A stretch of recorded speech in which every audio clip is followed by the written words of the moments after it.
Le pacte. L'illusion créée par notre pacte sera si énorme, si vaste, qu'elle échappera à leur perception.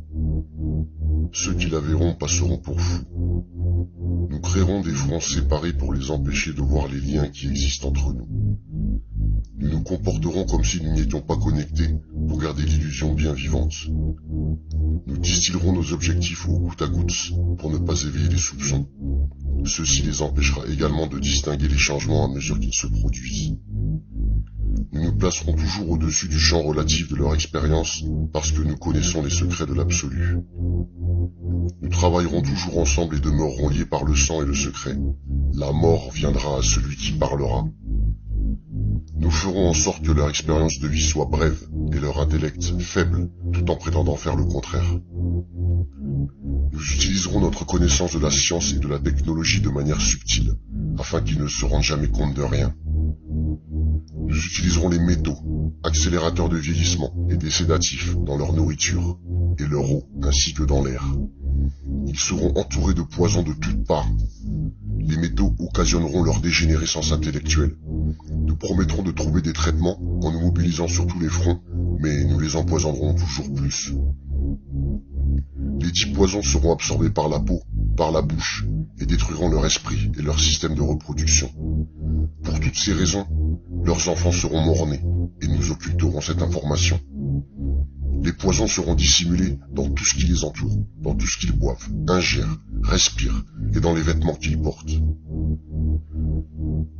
Nous devons nous montrer ingénieux à cet égard, car ils ont la capacité de voir loin. Nous leur enseignerons que les poisons sont bons en diffusant des images amusantes et des tonalités musicales. Ceux qui les respectent nous aideront, car nous les enrôlerons pour faire progresser nos poisons.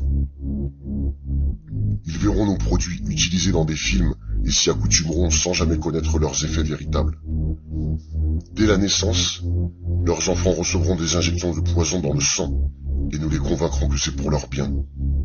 Nous commencerons quand les enfants seront tout petits, que leur esprit est jeune, et nous les ciblerons avec ce que les enfants préfèrent, les sucreries.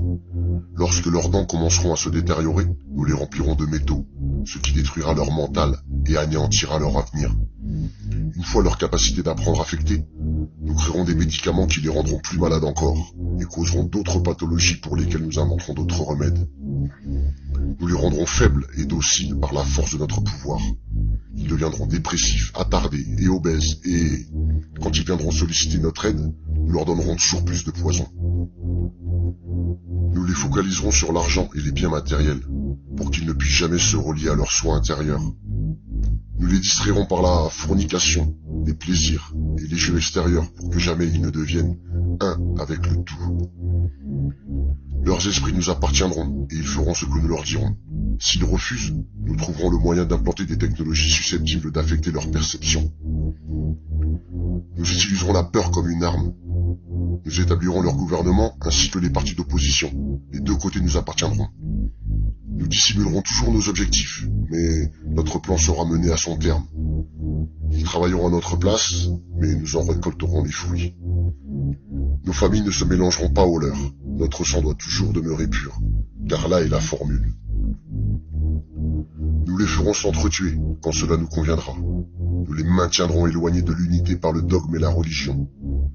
Nous contrôlerons tous les aspects de leur vie et leur dirons ce qu'ils doivent penser. Nous les guiderons gentiment et délicatement en leur laissant croire que cela vient d'eux.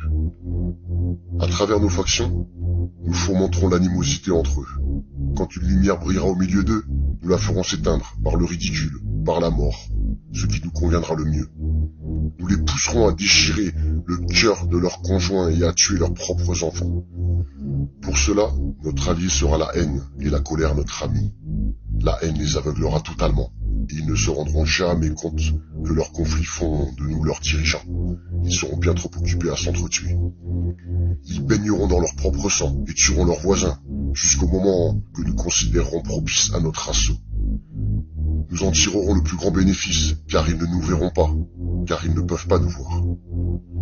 Leur guerre et leur mort nous permettront de prospérer toujours plus. Nous recommencerons encore et encore jusqu'à l'accomplissement de notre but ultime. Nous continuerons à les faire vivre dans la peur et la colère par la diffusion d'images et de sons. Nous utiliserons tous les outils dont nous disposons pour arriver à nos fins. Les outils nous seront fournis par leur travail. Nous ferons en sorte qu'ils se détestent eux-mêmes et leurs voisins. Nous leur cacherons toujours la vérité divine, le fait que nous sommes tous un, car ils ne doivent jamais le savoir. Ils ne doivent jamais découvrir que la couleur de peau n'est qu'une illusion. Ils doivent toujours penser qu'ils ne sont pas égaux. Pas à pas, insensiblement, nous ferons avancer notre objectif.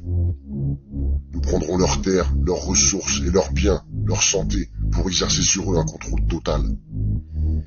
Nous les abuserons en les incitant à accepter des lois qui les priveront du peu de liberté qu'il leur reste encore. Nous établirons un système monétaire qui les emprisonnera à tout jamais et les endettera, eux ainsi que leurs enfants. Quand ils réussiront à unir leurs forces pour s'opposer à nous, nous les accuserons de crimes et présenterons au monde une histoire différente, car alors tous les médias nous appartiendront. Nous utiliserons la presse et son sentiment en notre faveur pour contrôler le flux de l'information. Quand ils se soulèveront contre nous, nous les écraserons comme des insectes, car ils sont encore moins que ça. Ils seront dans l'incapacité de faire quoi que ce soit, car ils n'auront pas d'armes. Nous recruterons certains d'entre eux pour exécuter nos plans. Nous leur promettrons la vie éternelle, mais de vie éternelle ils n'auront jamais, car ils ne sont pas des nôtres. Les recrues se feront appeler initiés, et elles seront endoctrinées pour croire en de faux rituels, de faux rites de passage vers de hautes sphères. Des membres de ces groupes penseront qu'ils sont un avec nous, mais ne connaîtront jamais la vérité. Ils ne doivent jamais connaître cette vérité, ou bien ils se retourneraient contre nous. Ils seront récompensés pour leur travail avec des biens terrestres et des titres honorifiques, mais jamais ils ne deviendront immortels, ni ne nous rejoindront. Jamais ils ne percevront la lumière, ni ne voyageront vers les étoiles. Ils n'atteindront jamais les sphères supérieures, car les crimes commis contre les membres de leur propre espèce les empêcheront de passer au royaume de l'illumination. Ça, ils ne le sauront jamais. La vérité, bien que sous leurs yeux, leur sera cachée. Elle sera si proche d'eux qu'ils ne pourront pas se focaliser sur elle, et quand ils seront enfin en mesure de la voir, il sera trop tard. Oh oui, la grande illusion de la liberté sera si grande que jamais ils ne sauront qu'ils ne sont que nos esclaves. Une fois que tu seras en place, la réalité que nous aurons créée pour eux les possédera. Cette réalité sera leur prison. Ils vivront dans le déni et le refus de le voir. Quand notre objectif sera atteint, commencera une nouvelle ère de domination. Leurs esprits seront entravés par leurs croyances, ces croyances que nous avons établies depuis la nuit des temps. Mais si jamais ils parviennent à découvrir qu'ils sont nos égaux, alors nous périrons. Ils ne doivent jamais savoir cela. Si jamais ils découvrent qu'ensemble, ils peuvent nous vaincre, ils agiront. Ils ne doivent jamais, jamais découvrir ce que nous avons fait, car autrement, nous n'aurons nulle part où nous cacher. Une fois le voile tombé, il leur sera facile de voir qui nous sommes. Nos actions auront révélé qui nous sommes. Ils nous traqueront et personne ne nous viendra en aide. Ceci est le pacte secret par lequel nous vivrons pour le reste de nos vies, présentes et futures, car cette réalité transcendra de nombreuses générations et espérances de vie. Le pacte est scellé dans le sang, notre sang. Nous sommes ceux qui sont venus du ciel sur la terre. L'existence de ce pacte ne doit jamais, jamais être révélée. Il ne devra jamais, jamais être rédigé ou commenté, car cela engendrerait une prise de conscience telle qu'elle attirerait sur nous la fureur du grand créateur. Et nous serions renvoyés aux profondeurs dont nous venons pour y rester jusqu'à la fin des temps, pour l'éternité elle-même.